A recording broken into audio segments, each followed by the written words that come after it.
കേരളത്തിനകത്തും പുറത്തുമുള്ള ഭക്തർ ഭക്തിയാദരവോടുകൂടി 41 ദിവസത്തെ വ്രതമെടുത്ത് കല്ലും മുള്ളും നിറഞ്ഞ കാനനപാത താണ്ടി ശബരിമല സന്നിധിയിലെത്തി അയ്യപ്പനെ കണ്ട് വണങ്ങിപ്പോകുന്നത് കേരളത്തിന്റെ മതേതരത്വത്തിന്റെ ഒരു പ്രതീകമാണ്.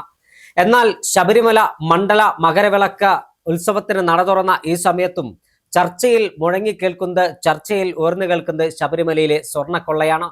സാധാരണക്കണക്കായ അയ്യപ്പ ഭക്തർ അയ്യപ്പനോടുള്ള വിശ്വാസത്തിന്റെ ഭാഗമായി ശബരിമലയിൽ സമർപ്പിച്ച സ്വർണം മുരാരി ബാബുവും ഉണ്ണികൃഷ്ണൻ പോറ്റിയും പത്മകുമാറും വാസുവും എല്ലാം ചേർന്ന് തട്ടിയെടുത്ത CPM നേതാക്കന്മാരുടെ കീശയിലേക്ക് കൊണ്ടുപോകുമ്പോൾ ഒരു ഭരണ സംവിധാനം നോക്കി നിന്നത് എന്തിനെ എന്ന ചോദ്യത്തിന് ഉത്തരം പറയേണ്ടത് മുഖ്യമന്ത്രി പിണറായി വിജയനാണ്.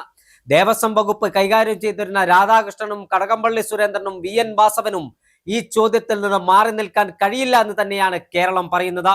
അയ്യപ്പന്റെ മണ്ണിലേക്ക് സുപ്രീം കോടതി വിധിയുടെ മറപിടിച്ച് 2 സ്ത്രീകളെ പോലീസ് വേഷത്തിൽ ആനയിച്ചു കയറ്റിയ CPM-ന് തൊട്ടടുത്ത് നടന്ന ലോക്സഭാ തെരഞ്ഞെടുപ്പിൽ അടപടലം തോറ്റമ്പിയപ്പോൾ അയ്യപ്പന്റെ സ്വർണം കട്ട കള്ളന്മാരെ സംരക്ഷിക്കാൻ ശ്രമിച്ച CPM ഈ കഴിഞ്ഞ തദ്ദേശ സ്വയംഭരണ സ്ഥാപനത്തിലേക്ക് നടന്ന തെരഞ്ഞെടുപ്പിൽ കേരളത്തിൽ സംപൂജ്യരായത് നമ്മൾ കണ്ടതാണ്. അയ്യപ്പ ശാപം വീണ്ടും വീണ്ടും CPM-നെ വേട്ടയാടുമ്പോൾ ഇനിയെങ്കിലും അയ്യപ്പന്റെ സ്വർണം കട്ട കള്ളന്മാരെ തള്ളിപ്പറയാനും അവരെ പാർട്ടിയിൽ നിന്ന് പുറത്താക്കാനും CPM തയ്യാറാകണം. അയ്യപ്പ ശാപം ഉണ്ടോ ഇല്ലയോ എന്നത് മറ്റൊരു ചോദ്യമാണെങ്കിൽ എവിടെയാണ് CPM-ന് പഴിച്ചത്? എവിടെയാണ് അയ്യപ്പ ഭക്തർ CPM-ന്റെ അരിവാൾ ചുറ്റിക നക്ഷത്രത്തിന്റെ ചിഹ്നം നോക്കി തുപ്പിയതെന്ന് നമുക്ക് പരിശോധിക്കാം വിശദമായി. നമുക്കറിയാം, ശബരിമലയിലെ സ്ത്രീകളെ കയറ്റി ആദ്യം അയ്യപ്പ വിശ്വാസികളുടെ മനസ്സിൽ നിന്ന് അല്ലെങ്കിൽ മനസ്സ് തകർത്ത ഒരു പാർട്ടിയാണ് CPM എന്ന് പറയുന്നത്. ശബരിമലയിൽ സ്ത്രീ പ്രവേശന അനുമതി ലഭിക്കുമ്പോൾ 2 സ്ത്രീകളെ ശബരിമലയിൽ എത്തിച്ച് നവോത്ഥാനം എന്ന പേരിൽ ശബരിമലയിൽ എത്തിച്ച് വിശ്വാസികളെ മാനസികമായി തകർത്ത അല്ലെങ്കിൽ വിശ്വാസികളുടെ ഉള്ളിൽ വെറുപ്പ് നിറച്ച ഒരു പാർട്ടിയായിരുന്നു CPM. അത് കഴിഞ്ഞുള്ള ലോക്സഭാ തെരഞ്ഞെടുപ്പിൽ നമ്മൾ അത് കണ്ടതുമാണ്. അതിനുശേഷം വോട്ട് ബാങ്കുകളെ ലക്ഷ്യം വെച്ചാണ് ആഗോള അയ്യപ്പ സംഗമം നടത്തിയത്. പക്ഷേ സർക്കാർ പോലും കരുതിയില്ല ആഗോള അയ്യപ്പ സംഗമത്തിന് ശേഷം തങ്ങളെ വെട്ടിലാക്കിക്കൊണ്ട് സ്വർണ്ണക്കൊള്ള പുറത്തു വരും എന്നുള്ളത്. ഇന്നും അറസ്റ്റിലായ ആരെയും പാർട്ടി തള്ളി പറയുന്നില്ല. ഇന്നും അവരെ സംരക്ഷിച്ച് അവരെ ഒപ്പം നിർത്തുന്ന നിലപാട് തന്നെയാണ് സർക്കാർ എടുത്തിരിക്കുന്നത്. ചേട്ടൻ പറഞ്ഞതുപോലെ ഇനി അടുത്തത് കടകംപള്ളി ആണോ എന്നൊരു ചോദ്യം പോലും നിലനിൽക്കുന്നുണ്ട്. ഈ സാഹചര്യത്തിൽ എന്തിന്റെ അടിസ്ഥാനത്തിലാണ് കേരളത്തെ സംബന്ധിച്ചിടത്തോളം ശബരിമല എന്ന് പറയുന്നത്, അല്ലെങ്കിൽ വിശ്വാസികളെ സംബന്ധിച്ചിടത്തോളം ജാതിമത ഭേദമന്യാണ് ശബരിമലയിൽ പോകുന്നത്. അപ്പൊ ശബരിമല എന്ന് പറയുന്നത് അത്രയും വിശ്വാസികൾക്ക് ഇഷ്ടമുള്ള കേരളത്തിന് അഹങ്കരിക്കാൻ പറ്റുന്ന ഒരു അമ്പലം തന്നെയാണ് ശബരിമല എന്ന് പറയുന്നത്. അവിടെ ഇങ്ങനെ ഒരു കളവ് ചെയ്തിട്ട് ദേവസ്വം ബോർഡ് ഇത് അറിഞ്ഞില്ല, അല്ലെങ്കിൽ ദേവസ്വം വകുപ്പ് മന്ത്രിക്ക് ഇത് അറിയില്ലായിരുന്നു എന്ന് പറയുന്നതിൽ എന്ത് ന്യായീകരണമാണ് ഉള്ളത്? അല്ലെങ്കിൽ എന്ത് സത്യമാണുള്ളത്? ഇന്നും അവരെ സംരക്ഷിക്കുന്ന സർക്കാരിനെ എന്തടിസ്ഥാനത്തിലാണ് കേരളത്തിലെ ജനത ഇനിയും വിശ്വസിക്കേണ്ടത്? എന്തടിസ്ഥാനത്തിലാണ് അവർ വോട്ട് ചെയ്യേണ്ടതെന്ന് പറയുന്നൊരു ചോദ്യം തന്നെയല്ലേ. ഇപ്പൊ ചേട്ടനൊരു വിശ്വാസിയാണെങ്കിൽ സ്വാഭാവികമായും ചേട്ടന് സർക്കാരിനോടൊരു ദേഷ്യം തോന്നില്ലേ? ഇന്നും സർക്കാർ ചെയ്യുന്നത് എന്താണ്? തെറ്റ് ചെയ്തവരെ പുറത്തു കൊണ്ടുവരാൻ സർക്കാർ ശ്രമിക്കുന്നില്ല. ഹൈക്കോടതിയുടെ ഉത്തരവിന്റെ പേരിൽ അല്ല, ഹൈക്കോടതി കേസ് മുന്നോട്ട് കൊണ്ടുപോകുന്നതുകൊണ്ട് മാത്രമാണ് ഈ കേസ് ഇപ്പോഴും നിലനിൽക്കുന്നതും മുന്നോട്ട് ശക്തമായി പോകുന്നതും. അപ്പൊ ഇങ്ങനെയുള്ള ഒരു പാർട്ടിയെ, അല്ലെങ്കിൽ കള്ളന്മാരെ സംരക്ഷിക്കുന്ന, സ്വർണ്ണക്കൊള്ളയ്ക്ക് കൂട്ടി നിൽക്കുന്ന പാർട്ടിയെ എങ്ങനെയാണ് ജനം വിശ്വസിക്കേണ്ടത്? തീർച്ചയായും അത് തന്നെയാണ് ഈ തദ്ദേശ സ്വയംഭരണ സ്ഥാപനങ്ങളിലേക്കുള്ള തെരഞ്ഞെടുപ്പിൽ പ്രതിഫലിച്ചത്. സംസ്ഥാനത്ത് CPM അവർ പ്രതീക്ഷിക്കാത്ത തരത്തിലുള്ള തോൽവി ഉണ്ടായെന്ന് മാത്രമല്ല, CPM-ന്റെ കോട്ടക്കൊത്തളങ്ങളിലേക്ക് കോൺഗ്രസിനും ഐക്യജനാധിപത്യ മുന്നണിക്കും കടന്നു കയറാൻ കഴിഞ്ഞു എന്നതുകൂടി നമ്മൾ എടുത്തു വായിക്കണം. ശബരിമല സ്വർണ്ണക്കൊള്ളയുമായി ബന്ധപ്പെട്ട് കേരളത്തിൽ ഒരു പാരഡി ഗാനം ഇറക്കിയത് ജനങ്ങൾ ഹൃദയത്തോട് ഏറ്റു വാങ്ങിയതിന്റെ തെളിവാണിപ്പോൾ ആ ഗാനത്തിനെതിരെ CPM നടത്തുന്ന നെറികെട്ട നീക്കം എന്നുകൂടി പറഞ്ഞു വെക്കണം. അതായത് ശബരിമല വിശ്വാസികൾ, അതിൽ ഇസ്ലാം മത വിശ്വാസികളും ക്രൈസ്തവ മത വിശ്വാസികൾ അടക്കം ഉള്ളവരുടെ വോട്ട് ശബരിമലയുമായി ബന്ധപ്പെട്ട് CPM ലഭിച്ചിട്ടില്ല. കാരണം സ്വർണ്ണക്കള്ളന്മാരെ പ്രോത്സാഹിപ്പിക്കുക മാത്രമല്ല, അവരെ സംരക്ഷിക്കുന്ന നിലപാട് കൂടി CPM സ്വീകരിക്കുകയാണ്.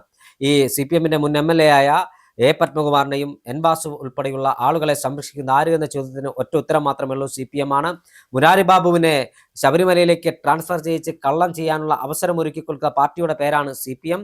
ഇനി ആര് എന്ന ചോദ്യത്തിന് വലിയ അന്തരീക്ഷത്തിൽ വലിയ പേരുകൾ ഉയർന്നു വരുന്നുണ്ട്. എന്തായാലും പ്രത്യേക അന്വേഷണ സംഘം ഹൈക്കോടതിയുടെ മേൽനോട്ടത്തിൽ കേസ് അന്വേഷിക്കുന്ന പശ്ചാത്തലത്തിൽ അവർക്ക് ഇതിൽ ആരെയും രക്ഷപ്പെടുത്താൻ കഴിയാത്ത ഒരു സാഹചര്യമാണുള്ളത്. എന്തായാലും ശബരിമല സ്വർണ്ണക്കൊള്ളയുമായി ബന്ധപ്പെട്ട CPM-നകത്ത് വലിയ പ്രതിസന്ധിയുണ്ട്, വലിയ പ്രയാസങ്ങളുണ്ട്. ആ പ്രതിസന്ധി അത്ര പെട്ടെന്ന് മറികടക്കാൻ കഴിയില്ല. കാരണം വിശ്വാസ സമൂഹത്തെ CPM അവഹേളിച്ചിരിക്കുന്നു, വിശ്വാസ സമൂഹത്തെ വെല്ലുവിളിച്ചിരിക്കുകയാണ്. 2018 സുപ്രീം കോടതി വിധിയുടെ പശ്ചാത്തലത്തിൽ ശബരിമല സന്നിധാനത്ത് വിശ്വാസികളായ സ്ത്രീകൾക്ക് കയറാം എന്നായിരുന്നു ശബരിമല സുപ്രീം കോടതി വിധി. എന്നാൽ ആ വിധിയുടെ പശ്ചാത്തലത്തിൽ എന്ത് വില കൊടുത്തും യുവതികളെ കയറ്റണം എന്ന് തീരുമാനിച്ചുറപ്പിച്ചതുപോലെയായിരുന്നു CPM പ്രവർത്തിച്ചത്. അവിടെ മനീതി സംഘത്തിനെ ക്ഷണിച്ചു കൊണ്ടുവരുന്നു. ഭക്തരുടെ പ്രതിഷേധത്തെ തുടർന്ന് അവർക്ക് മല കയറാൻ കഴിയാതെ തിരികെ പോകേണ്ടി വന്നു. രഹന ഫാത്തിമ എന്ന് പറയുന്ന ഒരു വ്യക്തിയെ, ആക്ടിവിസ്റ്റിനെ അവർ കൊണ്ടുവരുന്നു. അവർക്ക് മല കയറാൻ കഴിയാതെ തിരികെ പോകേണ്ടി വരുന്നു. ഒടുവിൽ ഭക്തരുടെ ശക്തമായ പ്രതിഷേധം, അതിൻ്റെ ഏറ്റവും വിരോധാഭാസം എന്തെന്ന് വെച്ചാൽ ശബരിമല സന്നിധാനത്ത് അന്ന് ഡ്യൂട്ടിയിലുണ്ടായിരുന്ന കൈരളി TV റിപ്പോർട്ടർമാരടക്കം യുവതീ പ്രവേശനത്തിനെതിരായിരുന്നു. അവരടക്കമുള്ള ആളുകൾ ഇത് സംബന്ധിച്ച കൃത്യമായ വിവരം ഈ പ്രതിഷേധക്കാർക്ക് കൈമാറിയെന്ന് വളരെ വ്യക്തമായി നമുക്ക് ഈ അവസരത്തിൽ പറയാൻ സാധിക്കും.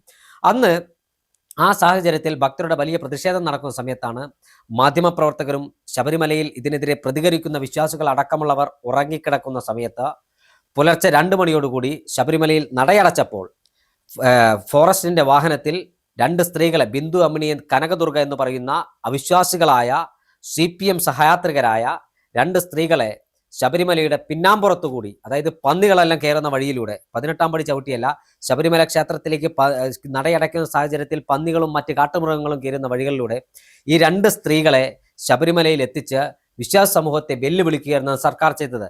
അന്ന് സർക്കാരിന്റെ ലക്ഷ്യം ഏത് വിധേനയും സ്ത്രീകളെ കയറ്റുക എന്നുള്ളത് മാത്രമായിരുന്നു. തീർച്ചയായിരുന്നു. അതിനുശേഷം ആ വെല്ലുവിളിച്ചതിന് ശേഷം മുഖ്യമന്ത്രി പിണറായി വിജയൻ ഇത് നേരിട്ട് പറയുമ്പോൾ കേരളത്തിലെ കോടിക്കണക്കിനായ അയ്യപ്പ ഭക്തരുടെ മനസ്സിന്റെ അകത്തളങ്ങളിലേറ്റ മുറിവ് വലുതായിരുന്നു. അതിന്റെ പ്രതിഫലനം തൊട്ടടുത്ത ലോക്സഭാ തെരഞ്ഞെടുപ്പിൽ CPM കണ്ടതാണ്. എന്നാൽ ആ സുപ്രീം കോടതി വിധി ഇപ്പോഴും നിലനിൽക്കുകയാണ്. ആ സുപ്രീം കോടതി വിധി സ്റ്റേ ചെയ്തിട്ടില്ല. ആ സുപ്രീം കോടതി വിധി ഇപ്പോഴും നിലനിൽക്കുന്ന പശ്ചാത്തലത്തിൽ ഏതെങ്കിലും ഒരു CPM നേതാവിന്റെ ഭാര്യയ്ക്ക് ശബരിമല സന്നിധാനത്ത് കയറാൻ ധൈര്യമുണ്ടോ, ചങ്കൂറ്റമുണ്ടോ, ത്രാണിയുണ്ടോ എന്ന് ചോദിച്ചാൽ അത്തരത്തിൽ ഒരാൾക്ക് ധൈര്യമില്ല എന്ന് മാത്രമല്ല, അങ്ങനെ ഒരാളെ ഇനി ശബരിമലയിൽ കയറ്റാനുള്ള ത്രാണിയും ചങ്കൂറ്റവും ആർജവവും നട്ടലും കേരളം ഭരിക്കുന്ന മുഖ്യമന്ത്രി പിണറായി വിജയനും CPM-നും ഇല്ല എന്ന കാര്യത്തിൽ തർക്കമില്ല. അതിന് പിന്നാലെയാണ് ഈ ശബരിമലയിലെ സ്വർണ്ണക്കൊള്ളയുമായി ബന്ധപ്പെട്ട ഒരു വാർത്ത പുറത്തു വരുന്നത്. ശബരിമലയിൽ വിശ്വാസികൾ, നഷ്ടപ്പെട്ടു പോയ വിശ്വാസികളുടെ മനസ്സ് കീഴടക്കാനും വോട്ട് ലഭിക്കാനും അയ്യപ്പ സംഗമം നടത്തിയ CPM-ന് ഈ നെഞ്ചത്തേറ്റ അടിയാണ് ശബരിമലയിലെ കട്ടിളപ്പാളി ഉൾപ്പെടെ വാജിവാഹനം ഉൾപ്പെടെ പുറത്തേക്ക് കൊണ്ടുപോയി അതിലെ സ്വർണം മോഷ്ടിച്ച് വിറ്റു എന്ന കാര്യം. ആരാണ് ഉണ്ണികൃഷ്ണൻ പോറ്റിയെ ശബരിമലയിൽ എത്തിച്ചത്? ഉണ്ണികൃഷ്ണൻ പോറ്റിക്ക് CPM നേതാക്കന്മാരുമായുള്ള ബന്ധം എന്താണ്?